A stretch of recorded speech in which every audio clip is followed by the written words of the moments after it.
Well, here we are with another installment on my project, and what I've been doing is in kind of a phenomenological sense, trying to talk about the way some theory sometimes manifests itself in our practical life experience.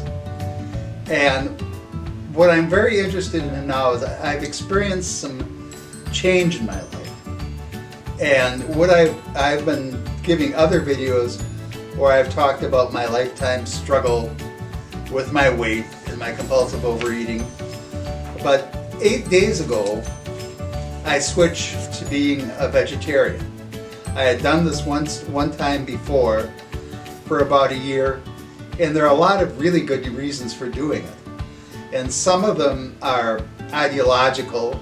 There are planetary considerations why one is better off being a vegetarian. Even just animals, if I think about it, it's like the rabbits in the backyard. They're my friends. I wouldn't want to catch and eat one of those. And so I started doing it, and I noticed some physical changes pretty quickly.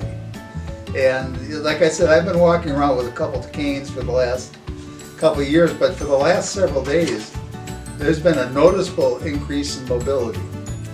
I'm also working with some very good medical people, and because of my size and because I have a pretty high metabolism, if I eat according to my maintenance, I could feed a whole village probably. As a matter of fact, one time I was involved in a group called Overeaters Anonymous, which is a very good group where compulsive overeaters share their experience, strength, and hope. And part of what I needed to do was call somebody and give them my food plan. We'd exchange food plans and you try to stay with it. And so I called this woman up and gave her my food plan. And when I hung up, Jan said, "That's for a week, right?" And I said, "No, that's for today." And I guess that's the kind of point. But what happened yesterday was very surprising, and this is going to pull us into existential choice. I dropped Jan off to get a blood test, and I had a few minutes, and so I stopped by Starbucks, and since I'm a vegetarian, the usual thing I would get, I didn't get. And so at first I was looking around, and then suddenly I realized if I didn't eat meat, I had all these other things that I could choose on the menu. And that gets into a philosophical concept. I've been meaning to give this talk for a long time. It's called Sobering Up with Spinoza. Spinoza was one of the most important philosophers of the 17th century, and in many ways his philosophy and theology practically brought in the Enlightenment. He was also a very famous telescope lens grinder. So it was like Galileo really discovered the telescope. He didn't invent it. But Spinoza, along with being a world-class philosopher, was the guy that ground the lenses for all the scientists.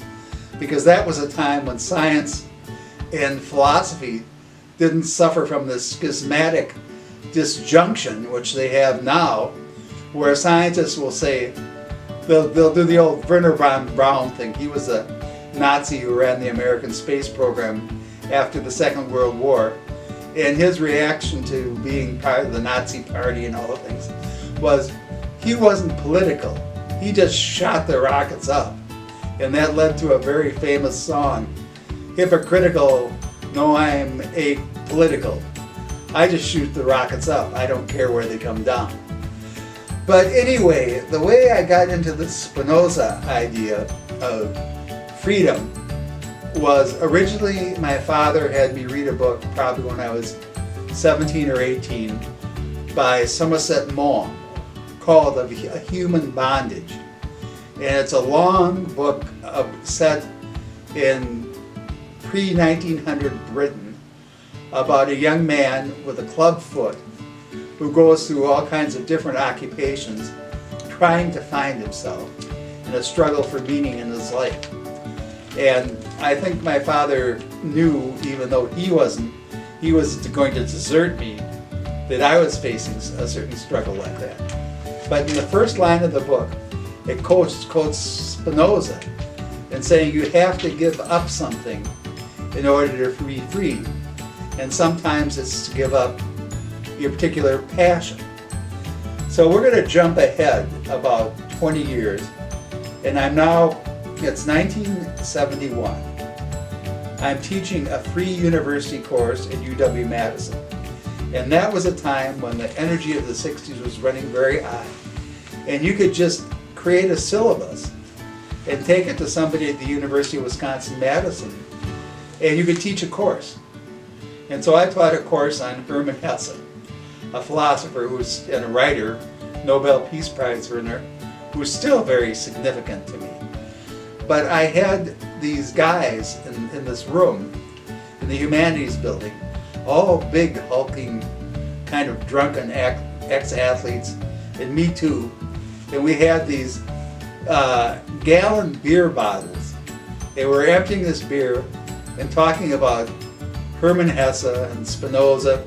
And one of my friends, Glenn Norton, who's dead now, I guess, 20 years, says in a sort of drunken fog, you know, maybe Spinoza's right. You have to give up something in order to be free.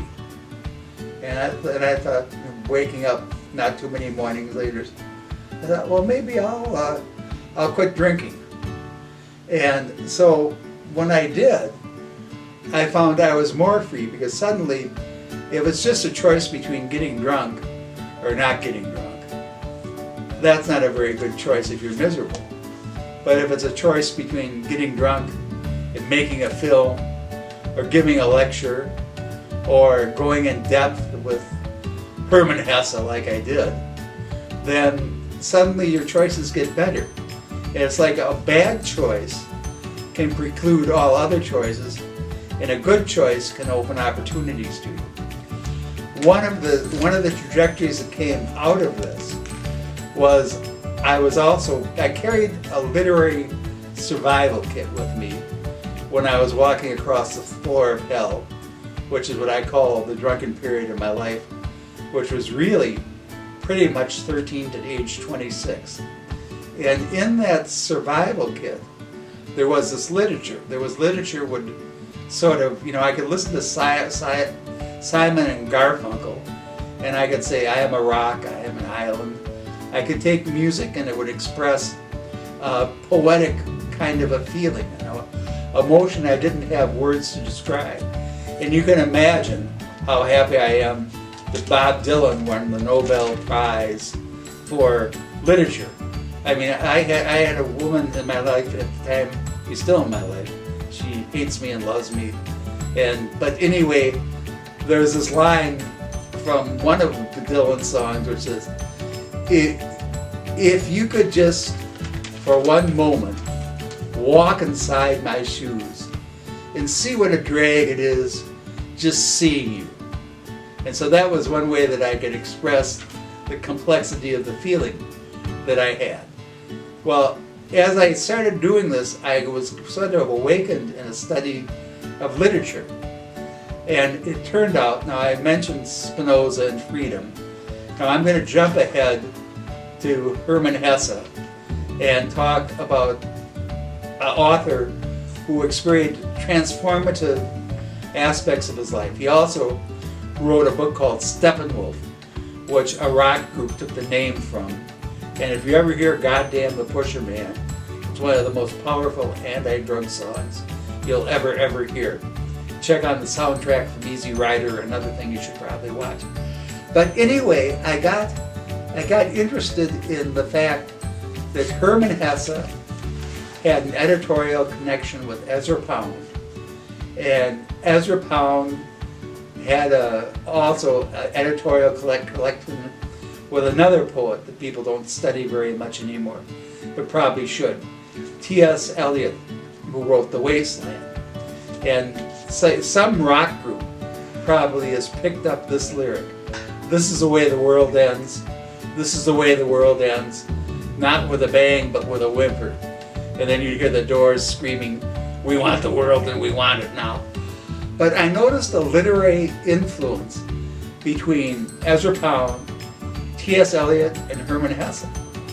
So I went to the head of the German department at UW-Madison in 1971, and I said, "Where's the translation for this?" And the guy looked at me and said, "Oh, you're doing it." And I said, "What?" He said, "Well, go learn German and come back." And I never quite did it. But yet, going ahead, doing a time trajectory, and it's now 2002. I worked a full life. I've been sober a long time. And I go to the only faculty party I ever had any fun with. It was held by Lori Rolat. And the head of the German department was there. And I told him about my Hermann Hesse project. He said, "Well, nobody's translated that Blink into Chaos, that View into Chaos yet. Well, why don't you do it?" And so the experience I had had at perhaps the darkest point in my life really connects me up to and even to the present. And I'm still really interested in the post-World War I period. I have a great play called The Munitions Factory, in which I took, after I sobered up, I took the darkness that was in my life, and I thought, what if I make a literary character that can't be hurt, that's brutally survivalist, absolutely cynical, and addresses, while you're at it, the paradox of terrorism. And so the play that still stands completed, but is under-promoted, and I have testimony from respected academics that on a literary level, I'm as good as any of the great American playwrights that nobody remembers anymore, sadly. But it makes me, as I talk about this, I've seen the play performed, and I think what we're getting into now is a whole new trajectory into promoting my work of a lifetime. And as a matter of fact, what I discovered was there's a particular woman, an actress named Pam Grier, who made like black sex exploitation films. I did biographical work on her, and I found that she went into literature and art for the same reason I did, which was to contain and articulate a rage she had in a creative and non-destructive way. And that still drives me. I told my associate Serena yesterday, we have like 2 volcanoes, I do. And one of them is creative and energetic and makes me valorize and want to do things. And the other is dark and black and destructive and debilitating. So it's going to come out one of those volcanoes. So I guess for me, if the art comes out, that's good enough. There's a poem called The Rime of the Ancient Mariner, and it's by Samuel Elliott Coleridge. There's lots of rock group stuff on it. But if I think of myself as the Ancient Mariner, and the poem is set in a wedding, and the Ancient Mariner goes to one of the guests, he picks out who needs to be told the tale. And at first the person tries to skirt away from him, but he then ends up being captivated. And I thought, well, if I just do my work, and I write as if I'm the Ancient Mariner, and I keep working with Dr. Pachi, who gave me this image, well then who cares who likes my work? It's there for those who need it. And I got it pretty good anyway. So this is kind of a different trajectory of a video, but I'm very happy that I got a chance to do it. And I'm going to keep on that vegetarian plan, and I'm going to keep walking with the cane. And I got some great support on the internet from a lot of people. And we'll just wrap it up, I think, now, and say, I'll actually get to some, I have a book to review by my friend Tom Shippey called Laughing, it's a true history of the Vikings, and this is so funny. I'll send it to him and I'll say, well, yeah, I'll remember your book next time. And I think I'm going to promise that I'm going to do a whole video on Tom's work in his book the next time.